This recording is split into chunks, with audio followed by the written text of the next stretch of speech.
साथीहरु हिजो अस्ति भर्खर मैले एउटा फेरि कुरो सुने। त्यो पहिले चैत 15 गतेको आन्दोलनमा दुर्गा परसाईले जसरी सुरक्षा बलको घेरालाई गाडीको सहायताबाट तोडेका थिए, त्यो कुरालाई लिएर त्यो बोल्ने ती सांसद नेपाली कांग्रेसकी नेत्री सांसद नगीना यादवले चाहिँ अब त्यति बेलाको अब पुलिस प्रशासनलाई किच्ने त्यसरी तोड्ने भए म चाहिँ यदि मन्त्री हुन्थे भने सिधै सुट गर भनेर आदेश दिने थिए भनेर चाहिँ त्यस्तो सुरक्षा बललाई त्यसरी आक्रामक रूपमा चाहिँ किचाउला मारुला चाहिँ गरेर चाहिँ गाडीले पेलेर जाने हो भनेर चाहिँ भन्दै गर्थे। त्यति बेला सुरक्षा बललाई सपोर्ट गरेर दुर्गा परसाईलाई गलत साबित गर्ने व्यक्तिदेखि अहिले फेरि गृहमन्त्री रमेश लेखकलाई बचाउने कुरामा चाहिँ एउटा कर्मचारीले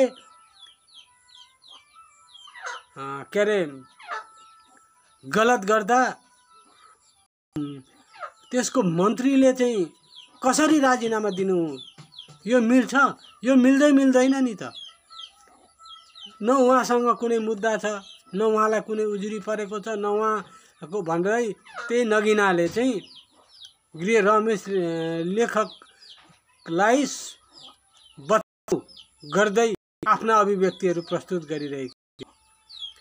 अचम्म के लागेको भने यी कांग्रेस एमाले र माओवादीहरूले चाहिँ के खान्छन् हौ, के खाँदा यिनीहरूलाई यस्तो बुद्धि आउँछ, यो चाहिँ बडो अचम्म लाग्छ क्या। यिनीहरूले आजसम्म एउटा पनि देश र जनताको पक्षमा यिनीहरू बोल्दैनन्, यिनीहरूलाई त्यो कुरामा बोल्नै आउँदैन।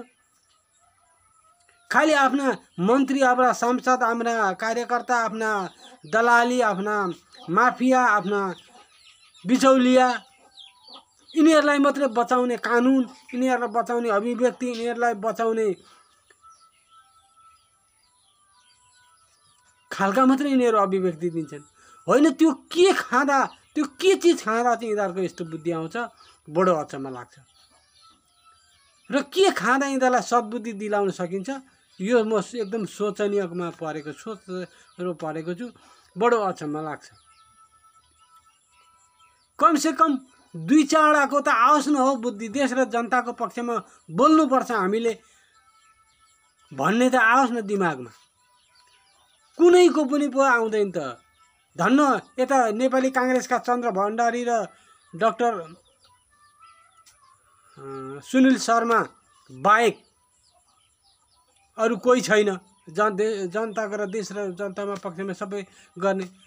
एमालेमा त अहिले भर्खर निक्लेका सुहाङ नेङमाङको कहिलेकाहीँ अभिव्यक्तिहरू सुनिन्छ, एकदम भद्र खालको चाहिँ उसले दिएका छन्, तर अहिले हालसालै बोलेका छैनन् उनी।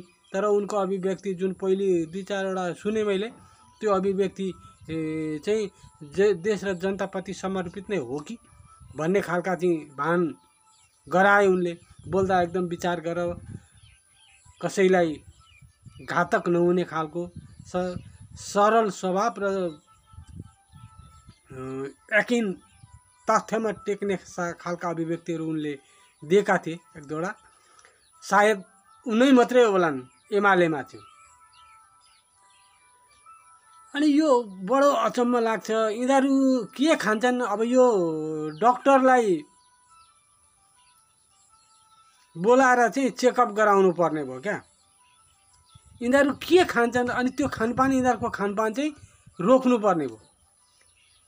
अहिले भर्खर फेरि अस्ति भर्खरै एउटा कुरो सुने, अब केपी ओलीले के भन्दै थियो भने अब रकेटको तरह विकासका योजनाहरू चाहिँ अभि लाने माथि भनेर भन्थे।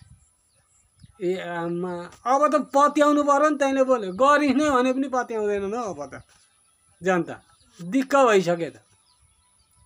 घर घरमा चुलो आइहाल्यो।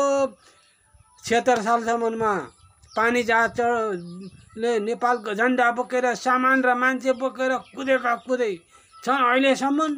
पूर्व पश्चिम रेलमार्ग जोमसोम पोखरा हुँदै कुस्मामा स्टेसन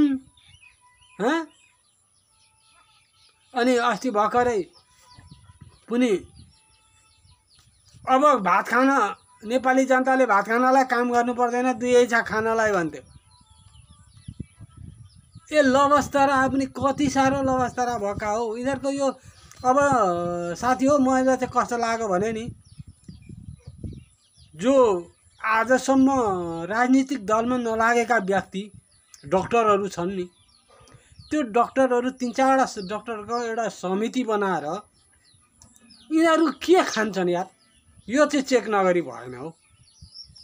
र यिनीहरूले खाने खानपानको चेकअप पुरै चेकअप गरेर यस्तो खाँदाखेरि यो खालको बुद्धि आउँछ भन्ने थाहा भएपछि त्यो चाहिँ पुरै बन्दै गर्नुपर्ने हो। र यिनीहरूलाई बरु अब अन्न खाँदा त यो खालको बुद्धि आयो, अब टोयलेट खुवाउँदा चाहिँ अलिक सद्बुद्धि आउँथ्यो कि। यो र यिनीहरूलाई डक्टरको परामर्श अनुसार चाहिँ त्यो टोयलेट अलिकति नखुवाइकन नहुने भयो क्या। ल साथी, अब यो कमेन्ट गर्नु होला, सबैले फलो गर्नु होला। यो जहाँसम्म पुग्नु पर्ने हो यो कमेन्ट, फलो र सेयर गरेर चाहिँ पुर्याइदिनु होला। अब नत्र भने यिनीहरूको बुद्धि नआउने भयो क्या। बडो अचम्म लागिसक्यो मलाई। एउटाको त कमसेकम 2-4 जनाको त यत्र 200 कति उसमा जनामा 8-10 जनाको त बुद्धि आउनु नि हो। छैन, सबै साला उल्टो बुद्धि भन्दा पर्तिर छैन। अनि कसरी सोचेर सक्ने नै छैन।